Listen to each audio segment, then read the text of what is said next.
of plastic waste and garbage also pile up in the region. Located in the Himalayas, Kedarnath is slowly becoming a sea of garbage. This is not only sad but highly disappointing. Scientists have expressed concern. जैसा कि आप लोगों ने देखा होगा पिछले कुछ दिनों में सोशल मीडिया पर खबरों में केदारनाथ होने वाले प्लास्टिक प्रदूषण की काफ़ी चर्चा हुई। जो तस्वीरें आई उनसे यह तो साफ हो गया कि केदारनाथ जाने वाले श्रद्धालुओं ने वहां काफ़ी मात्रा में प्लास्टिक की बोतलें और चीज़ें वहां फेंकी। उन प्रयाग में कार पार्किंग की एक फोटो वायरल हुई जहाँ पर केदारनाथ और बद्रीनाथ जाने वाले श्रद्धालुओं की हजारों गाड़ियाँ लाइनों में खड़ी थी।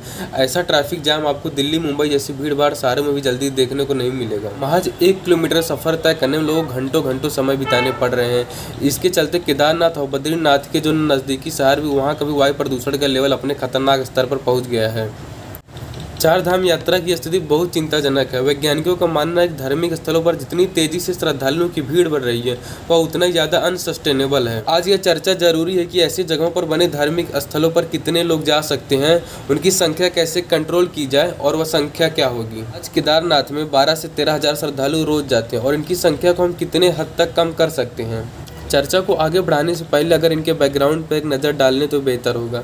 जो बहुत ही सेंसिटिव जगह हैं जैसे केदारनाथ, अमरनाथ या फिर यमुनोत्री या गंगोत्री, इनका पर्यावरण बहुत तेज़ी से बदल रहा है। सिर्फ अमरनाथ को ले तो हमने पिछले कुछ सालों में देखा है कि ग्लोबल वार्मिंग और श्रद्धालुओं की भीड़ के कारण वहाँ के आसपास के ग्लेशियर काफ़ी प्रभावित हो रहे हैं। जो अमरनाथ गुफा के अंदर मौजूद प्रतिष्ठित शिवलिंग का आकार लगातार कम होता जा रहा है। कई बार तो यात्रा समाप्त होने से पहले वो पूरी तरह से पिघल जाता है। ऐसा पिछले 10 सालों से देखा जा रहा है। अगर हालात ऐसे ही बनते रहते हैं तो कुछ दशकों में श्रद्धालु वहाँ जाएंगे तो ज़रूर, लेकिन प्रार्थना करने के लिए वहाँ शिवलिंग ही नहीं होगा। बहुत ही अच्छा उदाहरण है यह बताने के लिए कि हमारे धार्मिक स्थलों पर बढ़ती श्रद्धालुओं की भीड़ और ग्लोबल वार्मिंग का कैसा प्रभाव पड़ रहा है।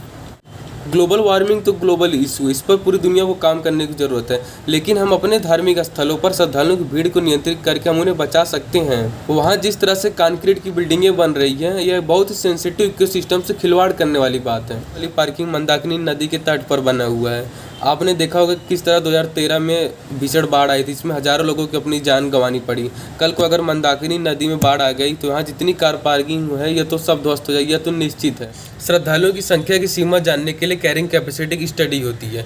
कैरिंग कैपेसिटी क्या होता है? कैरिंग कैपेसिटी पर्यावरण की एक वहन करने की क्षमता होती है। जैसे हर इंसान की कैरिंग कैपेसिटी होती है वैसे हर जगह की भी कैरिंग कैपेसिटी होती है। यह इस बात पर निर्भर करती है वहाँ पर हवा कैसा है, पानी कैसा है, वहाँ का तापमान कैसा है, वहाँ का जमीन कैसे, वहाँ के जंगल कैसे। कश्मीर यूनिवर्सिटी के भूगोल विभाग ने अमरनाथ की पूरी घाटी की कैरिंग कैपेसिटी स्टडी की है। उन्होंने देखा था कि वहाँ पे पानी कितना है, जो इंसान जाएगा उसके मलमूत्र का डिस्पोजल कैसे हो सकता है और कितने हद तक कूड़े करकट का मैनेजमेंट वहाँ पे हो सकता है। उसमें उन्होंने पाया कि रोजाना 4 से 4.5 हज़ार यात्री अमरनाथ यात्रा के लिए जा सकते हैं और इस साल के लिए जो अमरनाथ यात्रा के लिए रजिस्ट्रेशन हुआ है उसमें रोजाना 20,000 से ज़्यादा लोगों का ऑलरेडी रजिस्ट्रेशन हो चुका है। उसकी जो कैरिंग कैपेसिटी है उससे 5 गुना ज़्यादा लोग वहाँ पे जा रहे हैं। अगर हमें हमारे 4 धाम बचाने हैं तो अब वहाँ पर यात्रियों की संख्या तुरंत 1/3 से भी कम करनी होगी। ऐसे पे लोग सवाल यह भी कर सकते हैं कि ऐसे पे तो हम लोगों की धार्मिक स्वतंत्रता के अधिकारों का उल्लंघन कर रहे हैं। दूसरा सवाल यह होगा कि अगर संख्या कम करेंगे तो अमीर जा पाएंगे और गरीब नहीं जा पाएंगे, लेकिन इसका भी उपाय है। यह है कि 4 धाम यात्रा में आज भी संख्या नियंत्रित होती है। वहाँ पर जाने के लिए सबसे पहले आपको रजिस्ट्रेशन कराना होता है। अमरनाथ में कुल 12,000, केदारनाथ बद्रीनाथ में 12 से 16,000 और वहीं पे यमुनोत्री और हेमकुंड साहिब में 5,000 जाने की क्षमता है। सरकार आज भी नंबर कंट्रोल करती है, पर बात यह है कि जितने लोगों को आज अनुमति मिली है वह संख्या भी अनसस्टेनेबल है। यह संख्या भी वहाँ का पर्यावरण बहुत तेजी से खराब कर रहा है। दूसरा सवाल अमीर गरीब का है, तो गरीबों के लिए हम यह कर सकते हैं कि वहाँ का आधा कोटा आर्थिक रूप से कमजोर वर्ग के लिए हो और बाकी का आधा पैसे वाले लोग के लिए।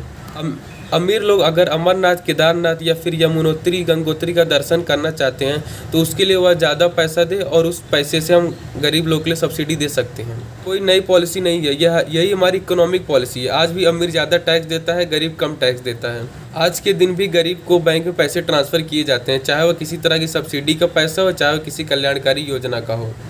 दुनिया भर के देशों के पर्यटन पॉलिसी में इस तरह की चीज़ें आ रही है। हमारा पड़ोसी देश भूटान इसका अच्छा उदाहरण है।